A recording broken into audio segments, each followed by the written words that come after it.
Chers amis internautes, nuyu nañ leen dal leen ak jàmm ci seen site wisport.com. Nous sommes donc à l'approche de la Coupe du Monde de Qatar 2022 comme ni ngeen ko gisee c'est moins de 15 jours Sénégal fas yéene honoré troisième participation à la Coupe du Monde. Alors quand on parle de la Coupe du Monde, on pense bien sûr à la génération 2002 ñoom ñoo njëkk a yóbbu Sénégal foofu ci Coupe du Monde, donc c'est l'occasion parfaite pour dem seeti leen waxtaan ak ñoom ñu xool yan kàddu la ñuy dénk seen rakk yi nga xamante ñoom ñooy dem honoré troisième participation Sénégal Coupe du Monde. Alassane Ndour, c'est un plaisir d'être devant vous aujourd'hui. Merci beaucoup, merci à vous, merci à tous les auditeurs et les internautes de Wisport. Donc je vous remercie pour cette invitation, pour cette interview, de me donner l'opportunité de parler du football. D'accord.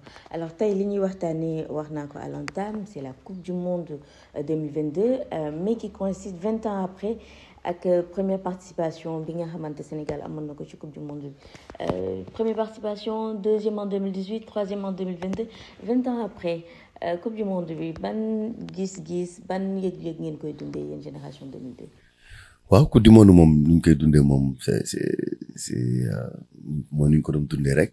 En tant que footballeur. Maintenant, aujourd'hui, on est plutôt des supporters. Dafa nekk loo xamante ni c'est historique. Donc dafa nekk loo xamante ni boo nekkee xale da nga koy rêver ba màgg boo ko defee tamit vraiment chaque fois tamit bu ñëwaatee rek daf lay rappeler ay souvenirs yu bare ci sa parcours ci Coupe du Monde. Donc du coup ñun buy egsi rek daf ñuy replonger encore sur notre Coupe du Monde en 2002 ñu defaat ko 2018 aujourd'hui tey 2022 tamit. Donc cela veut dire beaucoup de choses sur l'évolution au football au Sénégal. 3 Coupes du Monde je vais dire en 20 ans loolu pour un pays africain je me demande est-ce que ça jëluñu record bi. Voilà, parce que c'est quand même des records, quoi. Parce que dafa nekk loo xamante ne qualification bi yombul. Donc ñu dem ci en 20 ans ñu dem ci 3 fois loolu macha allah. wax nga ko léegi saa yu ñëw ci Coupe du Monde daf leen di replonger ci ay souvenirs par rapport ak seen première participation. D'ailleurs instant bi li ñëpp di wax mooy liste bi ñan ñooy dem ñan ñooy toog nan lay demee yéen en 2002 nan ngeen doon appréhender liste feu Bruno Metsu. waaw liste bi c'est vrai que dañ koy xaar avec un peu de pression parce que on sait jamais xam nga football moom dafa doy waar. On n'est jamais à l'abri d'une blessure, à l'abri d'un changement, tout simplement parce que coach bi mën na jékki-jékki am beneen plan. Donc chaque fois buy jege dina am toute pression pour certains, pour d'autres non. Pour certains oui parce par rapport ak blessure yu ma la wax ni parce que kenn mënul wax ne du mënuma blessé. Voilà donc pour li nga xamante ne c'est des choix du coach kenn mënul assurer bon si coach bi am na ossature am mais à 100% kenn mënul avoir la conviction d'avoir la sélection à 100%. Donc dina am toute pression pour certains dina bëri pression bi pour d'autres peut-être moins mais en tout cas ku ci nekk li mu def ba coach bi jël ko ci yeneen match yi bu góorgóorloo def noonu.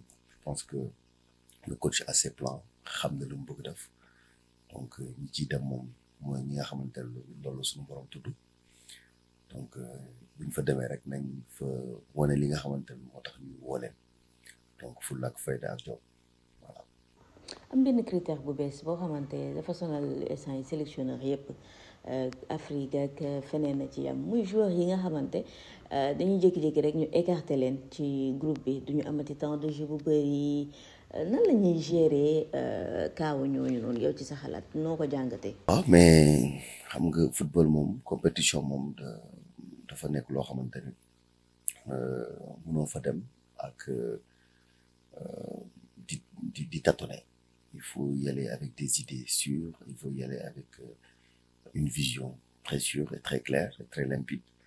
Donc c'est compliqué ñi nga xamante ne jeu wu c'est difficile entraîneur bi woo leen donc loolu du ko mën a justifier parce que pendant ce temps-là am na ñoo xamante ne ñu ngi jouer te écart bi entre la différence entre les joueurs bëriwul mais te aujourd'hui je pense que c'est au plus compétitif je pense que loolu lay priorité bi bien vrai que sélection dina dimbale joueur daan nga gis joueur boo xamante ne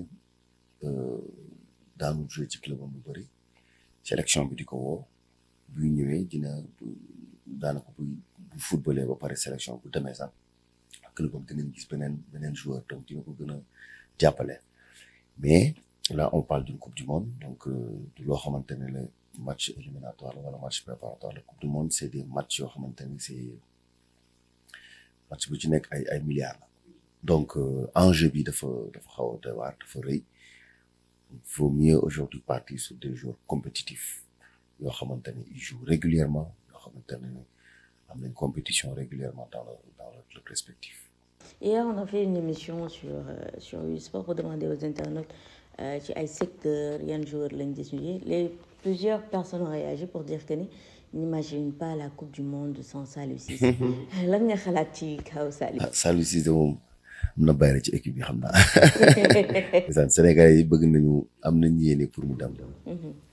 mais c'est difficile pour l'entraîneur pour dire vrai parce que ku deful compétition pendant 6 mois pratiquement ou plus parce que voilà je pense 6 mois ou 5 mois depuis la CAN pour nga jël ko sans club c'est quasi impossible parce que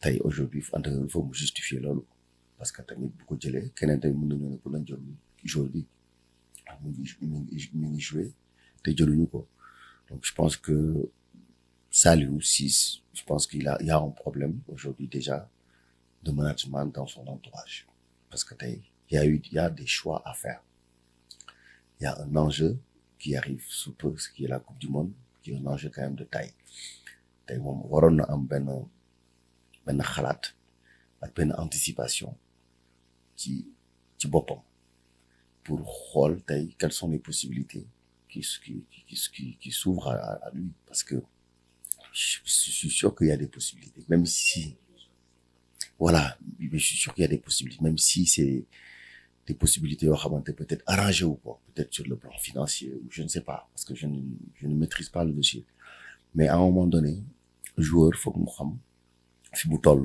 ak mu xam fi mu bëgg dem parce que coupe du monde bi à 1 mois de la coupe du monde ou à 1 mois et demi de la coupe du monde je pense qu'il y avait un choix à faire même si c'est un choix boo xamante ne peut-être que moom xalaat ko mais man à sa place je l'aurais fait par exemple ñëw fii signer un club de Ligue 1 au Sénégal parce que l'entraîneur demande d'être compétitif on fait de la compétition aussi on fait du football même si le niveau n'est pas le niveau de la France mais quand même on a quand même un championnat mën na ko signer fii nii benn voilà Jambar 1 an avec option bi mooy après la coupe du monde si j'ai un club qui me veut je peux partir avec des conditions même def lu leer signer ko et puis voilà tu as la tête tranquille au moins avant la coupe du monde tu vas avoir 4 matchs dans les jambes au moins entraîneur bu la jëlee dina ko mën a justifier ne tiens c'est un joueur qui joue dans un club donc je pense que loolu moom waroon na anticiper ci loolu bu dul Jambar sax mënoon na nekk Casa Sport a joué 2 matchs en Ligue des Champions mënoon na am vision boobu noonu wala ñi ko wër dimbale ko ci loolu ñu ko signal fii Casa Sport parce que aucun club sénégalais va refuser cette comme on dit ce cadeau-là parce que avoir un champion d'Afrique qui vient jouer dans un club local et puis loolu sax l'histoire va être tellement belle que voilà mais je pense que il n'a pas été bien entouré ou bien conseillé bon Coupe du Monde bi c'est dans 2 semaines presque donc je me demande comment il va faire comment il va trouver quelque chose avant ça me paraît un peu difficile parce que les gens aujourd'hui ils ont la tête à cette Coupe du Monde là et certains ils prendront des joueurs qu'après la Coupe du Monde. D'ailleurs sax Aliou Cissé mi ngi ko doon xamle ci ay déclaration am di wax ni bëggoon na ay joueurs am ñu matale lépp lu jëm ci seen i transfert ak seen situation ci seen club balay septembre ndax ñu mën a waajal li nga xam te moo di coupe du monde 2022 en 2022 nag day fekk Sénégal di dem ci coupe du monde boobu ak xar kanamu champion d'Afrique du bokk ak 2002 nga xamante dañoo perdre la finale du bokk ak 2017 nga xamante on préfère oublier il y avait les larmes de Sadio Mané et tout ci kan boobu noonu tey Sénégal ban mentalité la war a aborder li nga xamante moo di coupe du monde 2022. Déjà on n'oublie jamais les défaites boo gis rek am na lu mu def ci yow pour ëllëg défaite 2017 boobu noonu ça nous a beaucoup aidé parce que on a eu la défaite de 2002 qui nous a vraiment marqué jusqu'à 2022 on va dire parce que c'était une défaite difficile à digérer. 2017 pareil on a vu les joueurs écouler ñun suñu bopp joxe nañu ba sonn au Cameroun qui nous élimine en quart de finale je pense donc défaite boo gis rek am na lu muy def ci joueur te aujourd'hui quand tu regardes les joueurs en 2020 on était en finale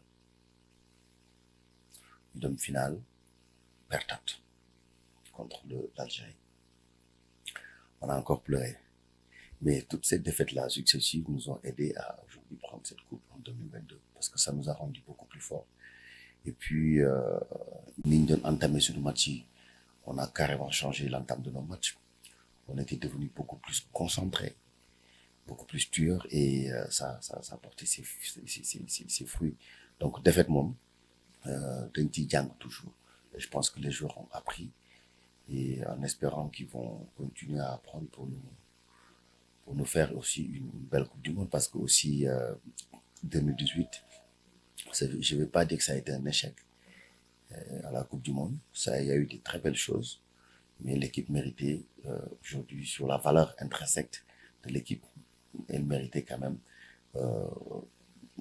mënoon na génn au moins le premier tour de son groupe donc loolu tamit du loo xamante ni échec là mais c'est quand même quelque chose boo xamante ni mënoon na ñàkk mais aujourd'hui j'espère que jàngat nañu ci coupe du monde bi passé muy 2018 pour xool comment je dis aborder notre premier match notre deuxième match notre troisième match jusqu'à aujourd'hui essayer de sortir le premier tour parce que objectif bi tey aujourd'hui il faut pas que ñu jël ko teg ko naan dañuy dem finale ak dañuy dem demi-finale dañuy dem quart de finale dañuy dem je pense que c'est l'objectif c'est au match chaque match loolu mooy sa objectif boo paree ci match boobu nga dem ci beneen match nga ne match bii mooy sama objectif quand on aura fini les 3 matchs on fera le décompte ñu xool fu ñu toll mais match bu ñu nag boo ko joué comme c'est la finale je pense que on a quand même une poule je vais pas dire abordable mais une poule correcte donc boo xamante ni vraiment le Sénégal a son rôle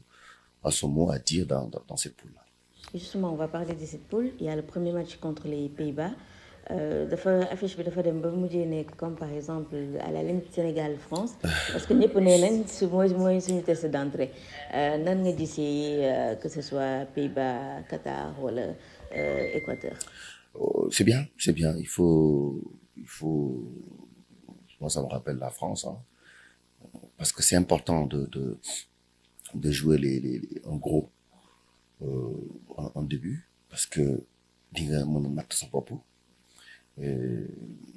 c'est de bon augure parce que boo ko jouer si tu fais un très bon match tu arrives à contrer cette grosse pointure là ça te donne aujourd'hui ça te propulse aujourd'hui sur cette compétition par contre le cas contraire mën na tamit déstabiliser l'équipe mais c'est bien de jouer en gros parce que faut pas avoir la surprise jouer un petit faire un résultat et puis tomber sur un gros et puis passer complètement à côté pour man jouer un gros napp sa bopp dès le début nga xam fi nga toll xam fi compétition bi au niveau je dis qualité fi compétition bi toll à travers ce premier match là je pense que ça va être un bon duel La Hollande aujourd'hui, c'est une très belle équipe. Maa ngi leen di suivre depuis nous on est tombé sur cette poule-là, maa ngi leen di suivre. Donc ils ont fait des résultats extraordinaires. Ils ont battu la Belgique 4-0 à l'aller. Ils ont battu beaucoup de belles équipes. Ils ont battu l'Allemagne. Donc l'équipe bu ñu war a surveiller la. Ils sont très forts et techniquement et physiquement. Parce que la plupart des joueurs, c'est des Surinamiens, c'est des Blacks, c'est des costauds. Maintenant, nous aussi, on a nos atouts, on a nos joueurs, donc on a tout ce qu'il faut pour les contrer. Le Qatar, pays organisateur, aussi, on va pas dire que c'est niveau, comme on dit, la Hollande ou bien le Brésil, mais c'est quand même une équipe qui va accueillir, c'est une équipe qui aujourd'hui qui s'est beaucoup préparée, et avec leur public en plus, je pense que ça va être en plus. Donc c'est pas une équipe aussi à négliger. L'Équateur, on va pas les présenter, c'est une équipe très très costaud physiquement. Duñu ay ñoo xam ne ngay ñëw jaar seen kaw. Ça va pas être facile du tout. Je pense que pour moi, ça sera le match le plus difficile. Voilà, pour moi, ça sera le match le plus difficile parce que c'est un adversaire très athlétique. Donc, le football sud-américain, nous prenons donc, déjà, si tu regardes, ils ont tenu un échec l'Argentine, le Brésil et tout ça. Donc, malgré les résultats. Mais toutes ces équipes-là sont à notre portée. Nous aussi, on est les champions d'Afrique. On a aussi notre mot à dire. Maintenant, beaucoup de compétition avec beaucoup de sérénité, beaucoup de concentration surtout. Ne pas laisser l'adversaire nous dominer parce que compétition non le demain pour pas nous dominer avec moi tu vas suivre toute la compétition et ça c'est comme on dit c'est tout ce que l'équipe ne devrait pas faire. Sànq da nga doon bañ pronostic yi il faut ñu pronostiquer parce que cinq représentants à la Coupe du Monde. L'Afrique est attendue pour cette édition. New York briser le plafond de glace, arriver en demi-finale. On va commencer par le Cameroun. Je sais que Samuel Eto'o est votre grand ami. D'ailleurs, c'est parti jouer l'affaire en français. Pour suñu xaritu Cameroun yi dégg bu baax li ngay wax ci Cameroun. Alors, les chances du Cameroun à la Coupe du Monde. Écoutez, le Cameroun aujourd'hui est sur une très bonne dynamique. Parce que déjà, la façon dont ils ont arraché leur qualification, c'est c'est un parcours de champion. Ils ont été battre, comme on dit, l'Algérie en Algérie, ce qui n'est pas facile. Aujourd'hui, sur les 2 matchs amicaux que j'ai regardé, que j'ai vu, donc ils ont perdu les 2 matchs. Je trouve que c'était des matchs qui étaient à leur portée, mais qu'ils ont quand même perdu. Mais les matchs amicaux, ce n'est pas les matchs de compétition. On connaît les Camerounais très compétitifs. On les connaît, on dit, avec un grand état d'esprit dans les compétitions internationales. Maintenant, on attend de voir ce qu'ils vont nous montrer dès les premiers matchs. Ils ont une poule pas facile. Je pense qu'il y a le Brésil dans leur poule. Mais je pense que c'est un peuple à défi. Donc, j'espère qu'ils vont renverser ces tendances que tout le monde dit oui, ils vont pas se qualifier parce qu'il y a le Brésil. C'est le Cameroun quand même. Donc, en tout cas, moi, je leur souhaite de sortir de cette poule. Après, ce sera la réalité du terrain. Le Maroc aussi, on n'a pas vu un grand Maroc, même sur les, comme on dit, même sur leurs derniers matchs contre le Congo. On a vu un Maroc assez timide, mais assez aussi tranchant parce que ils ont quand même ils ont été chercher la qualification au Congo aussi. Donc c'est une équipe qui aujourd'hui a changé d'entraîneur. Donc l'état d'esprit, je pense, commence à revenir parce que l'entraîneur qui était là-bas était assez contesté par les joueurs. Donc quand il y a un bon état d'esprit et qu'il y a un groupe qui vit, on peut s'attendre à beaucoup de belles choses. Le Maroc aussi a ses chances d'évoluer dans cette compétition. Donc c'est pas la première fois que le Maroc s'est qualifié. on attend un bon parcours aussi des Marocains. Le Ghana, la Tunisie, je pense que toutes nos équipes ont leur chance. Parce qu'aujourd'hui, tous nos joueurs africains, c'est eux qui font les beaux jours de tous ces championnats européens. Donc je pense que Ghana, avec les noms qui sont là-bas, bien vrai qu'ils sont passés à côté de la CAN. Donc nous n'en avons rien compris parce que comment ils sont passés avec de très bons joueurs. J'espère aussi qu'ils vont pouvoir arranger tout ça, qu'ils vont pouvoir rentrer dans cette Coupe du Monde. J'ai vu qu'aussi le Ghana avait été dans une poule, je me rappelle plus de leur poule, mais j'avais vu qu'ils étaient pas dans une poule très facile. Mais aussi, c'est pas la première fois que le Ghana aille en Coupe du Monde. Ils ont une petite expérience là-dessus. J'espère qu'ils vont aussi nous faire l'honneur d'aller très très loin dans cette compétition. La Tunisie, pareil, hein, donc ils sont qualifiés contre le Mali. Donc pas avec une grande équipe de la Tunisie qu'on connaissait, mais ils ont utilisé les ingrédients possibles pour se qualifier. Ils ont aussi leur mot à dire. Mais moi, je dirais plutôt que c'est le Sénégal qui est aujourd'hui favori parmi ces 5 équipes-là à aller beaucoup plus loin dans cette compétition. Je dis pas ça parce que je suis sénégalais, je dis ça parce que le Sénégal est champion d'Afrique. La compétition africaine est terminée, c'est une autre compétition qui arrive. Mais sur la qualité intrinsèque des joueurs qu'on a, le Sénégal a la possibilité et les moyens d'aller loin dans cette compétition. Maintenant, on se donne pas d'objectif. Moi, je ne suis pas un bon pronostiqueur. Mais on n'a pas encore terminé avec les pronostics. On va se mouiller encore un peu. Ok. Donnez-moi votre top 4 mondial. Top 4 mondial. D'accord, vous n'allez pas faire le classement, mais donnez-moi juste les 4. Il faut aller dans le classement de la FIFA. Vous allez voir les top 4. Non, en tout cas, le top 4, je veux dire à la fin de la Coupe du Monde. Qui voyez-vous dans le top 4? Je vous épargne. Franchement, cette Coupe du Monde-là, je pense que nul ne saura vous dire aujourd'hui c'est l'équipe qui va gagner cette Coupe du Monde. Parce que il y a beaucoup de facteurs qui vont être déterminants pour cette Coupe du Monde. Il y a le climat. On sait le Qatar très chaud, peut-être humide. Il y aura aujourd'hui ces facteurs-là qui vont peut-être des facteurs qui pourraient jouer sur les tendances. Et puis la fatigue des joueurs. Parce qu'aujourd'hui, chaque semaine, tu vois un joueur qui est out, qui est blessé, pratiquement dans toutes les équipes. Aujourd'hui, il y a un blessé. Nous, on en a tellement.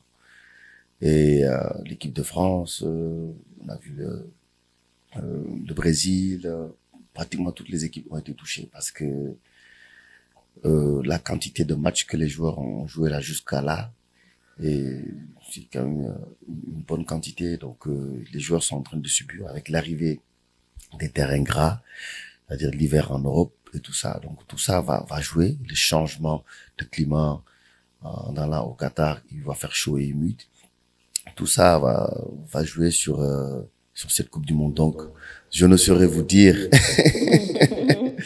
les top 4, mais tout ce que je pourrais vous dire, c'est l'équipe qui sera la plus fraîche, qui sera la plus aujourd'hui concentrée.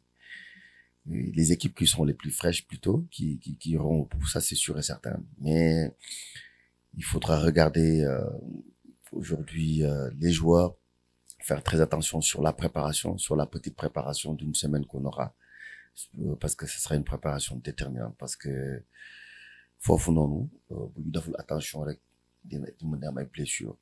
Donc je pense qu'il faut aller sur la continuité et puis gérer les joueurs au cas par cas, parce que koo xamante ne football na sur les 15 matchs football na ci 13 wala 14 matchs jarul mu am benn préparation boo xamante ne dafa metti. Donc moom continuité lay def rek ba Coupe du Monde bi. Koo xamante ne football lu bare peut-être que war nañ mën a pousse ci moom tuuti mu xaw a gën a liggéey tuuti avant la Coupe. Donc du coup je pense c'est au cas par cas. Maintenant après ça c'est les staffs médicaux, les staffs techniques qui vont gérer ça. Mais en tout cas bu ñu passer à côté de cette gestion là rek on risque d'avoir des surprises. bu ñu def cas par cas Sadio Mané instant bi mooy deuxième meilleur footballeur au monde selon Ballon d'Or bi en plus il est en train de en tout cas fees na place am instant bi nii Bayern nekkatul ku ñuy présenter dans le monde ban rôle la war a jouer ci coupe du monde bi. Mais un rôle de leader. Sadio Mané c'est notre leader déjà technique et aussi c'est notre leader c'est un des leaders mental parce que on dit parce que Sadio Mané aujourd'hui c'est le deuxième joueur mondial tey loolu Sénégal mus ko am et donc am na rôle bu mu mën a jouer parce que déjà tey boo xoolee ci expérience bu mu am ci compétition bi déjà bi mooy deuxième coupe du monde am expérience bu mu am ci au niveau de l'Europe c'est-à-dire ci club yi muy football Liverpool bu mu football tey aujourd'hui Bayern nekk fa kilifa tamit tey bu ñëwee dafa war a wan xale yi nan la daf leen war a aujourd'hui moom mooy teg dynamique bi xale yi topp ci ginnaaw bien vrai que on a d'autres leaders comme on dit comme nga xamante ne leader manto plutôt comme ay Kalidou Koulibaly ak Gana Gueye ak yooyu nga xamante ne am nañ expérience aussi mais Sadio Mané reste quand même la star de l'équipe donc tey am na rôle bu mu war a jouer tey warul ñëw ne dafay timide ne dafay voilà donc topp ci day nekk ci ginnaaw moom celui qui doit être devant celui qui doit donner le ton je pense que bu donner le ton rek les joueurs vont s'adapter et puis bien vrai qu'on sait qu'il y a une différence de niveau entre lui et les autres mais les autres feront tout pour aujourd'hui monter leur niveau donc tey moom am na rôle bu ñu ci jouer bu am solo. Dernière question qu'on va vous poser ci émission bi nii et on rappelle que ni mooy rétro coupe du monde dinañ dem jëli ji yeneen i en tout cas acteurs que ce soit ay joueurs wala ay fédéraux ñoo xamante jotoon nañ liggéey que ce soit coupe du monde 2002 2018 ñun ñëpp dinañ dem waxtaan ak moom. La dernière question mooy en février passé gis nañ ni amoon nga fi diplôme ci management du sport est-ce que tey jii nii mën nañu xam say activités ay entrée avec le football bien vrai qu'on sait que ni yéen da ngeen di nëbbatu rek marmite du cœur kese nga ñuy wan mais bëgg nañoo xam aussi yeneen activités yi lan la. non yow da nga grave waaw man de xam nga nag moom ci waaw man moom c'est un peu mon état d'esprit man moom. Voilà, je suis très discret dans mes activités. Bon, oui, j'ai eu mon master en management du sport, donc je suis actif dans ce domaine-là. Je suis consultant de certaines structures ici au Sénégal et internationales. Donc maa ngi liggéey sama liggéey donc ça mes activités toujours dans le sport toujours dans le football parce que man loolu laa xam loolu laa jàng loolu laa aujourd'hui moo tax tey ñu toog fii di waxtaan et voilà les projets sont là toujours aussi comme on dit disponible pour mon pays toujours aussi concentré pour mon pays mais bon ñu ngi suñu yoon daal. waxuma dara de est-ce que duma ko laaj un projet d'entraîneur en vue. Non, pas entraîneur. Pas entraîneur. On est plutôt sur le management plutôt sur la gestion ak yooyu quoi pas entraîneur. te moom entraîneur dañ koy bàyyi ñi nga xamante ni ils ont le profil d'être entraîneur bien vrai qu'on aime voilà le terrain et tout mais il y a d'autres qui ont de meilleurs profils pour être entraîneur que nous. D'accord. Merci beaucoup Alassane Ndour. ñu lay remercier bu baax. di la bàyyi nga def ci dernier mot. Peuple sénégalais bi ñaax leen peut-être ci coupe du monde bi et aux internautes de sport aussi. waaw mais xanaa rek di wax sénégalais yi ñu supporter équipe bi. comme ni ñu ko yàgg supporter comme ni ñu yàgg supporter. nañu gën a taxaw ci équipe bi. J'ai entendu aussi plaidoyer sénégalais yi par rapport ak maillot yi. waaw loolu tamit may ñaax fédération bi rek ñu xool ban luñ ci mën a def wala état bi. ñu xool luñ ci mën a def même si aujourd'hui l'État pourrait donner une partie de la somme. des maillots sénégalais yi war a jënd. état bi mën na contribuer. mais maillot 45 000 c'est vrai que dafa cher. Il faut se dire la vérité cher na trop pour un pays comme le Sénégal tey aujourd'hui Sénégal bi joué ñëpp war a sol maillot. mais bu dee 45 000 lañu war a jëndee maillot wax dëgg yàlla. nga dem jënd sa ñaari saaku ceeb.